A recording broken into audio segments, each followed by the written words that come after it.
কথা রেডি সব? হ্যাঁ হ্যাঁ, সব রেডি আছে। ওই তো বড় বৌমা,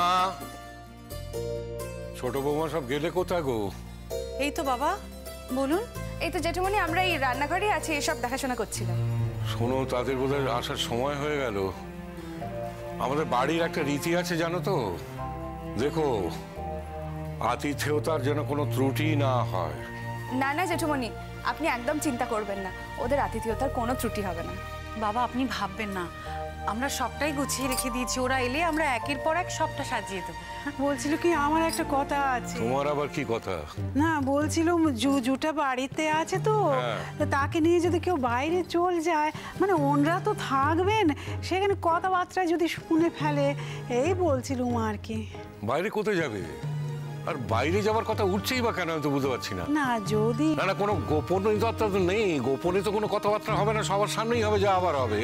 তাহলে যে মেয়ে বাড়িতে আসবে সে যদি বউ হয়ে আসে, জুজুকে তাকেই মা বলে ডাকতে হবে, তার কাছেই থাকতে হবে। এই ছেলের বুদ্ধি আর কাকে বলে, উনি উপদেশ দিচ্ছেন। এই দেখো, আমি কেন উপদেশ দিতে যাব? বলছিলাম সে যদি এসে চেঁচামেচি করে, সেই জন্যই তো বলা। চেঁচামেচি করবে কেন? চেঁচামেচি করবে কেন? আমরা বাড়িতে এতগুলো লোক রয়েছি না? তোমার তো আগেই ওকে বলে দেওয়া উচিত ছিল। না আমি ভেবেছিলাম যে বলবো। তা বলনি কেন? না না, সত্যি সত্যি আমি ভেবেছিলাম বলবো, মানে একদিনে সব হয়ে গেল তো, তারা আসছে, আমি মোটে সময় করে উঠতে পারি। ঠিক আছে তো মা, আপনি এত ভাবছেন কেন? কিচ্ছু হবে না। আর লোকজনের মধ্যেও কি বা করবে বলো তো? ও তোর বাবাকে ভয় পায় মা। তাছাড়া আমরাও তো সবাই রয়েছি, দেখবেন আমরা সবাই ঠিক দেখে রেখে দেবো ওকে, কোনো চিন্তা নেই। আর আমরা যে ব্যাপারে কথা বলবো সেটা সবটা কেউ বুঝবে। আর ও তো সকাল থেকে নিজের মনেই আছে, হয়তো ওরা এলে তখন একটু উঁকিঝুঁকি মেরে গেল।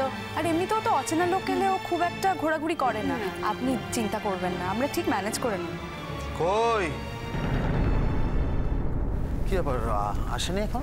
তো 4টের সময় আসার কথা ছিল, ও অবশ্য 5 মিনিট বাকি আছে। ফোন করেছিল? ফোন করেনি না?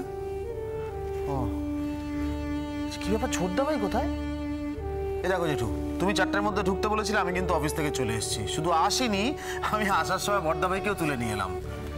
কিন্তু ওরা যদি দেরি করবে জানতাম, তাহলে আমি 5:30 নাগাদ ঢুকতাম। অফিসে একটা খুব ইম্পর্টেন্ট মিটিং ছিল, ওটা সেরে ঢুকতাম। না না না, দেরি হবে বলে তো বলেনি ওরা। ভদ্রলোকের সময়, ভদ্রলোকের কথা ঠিক চলে আসবে।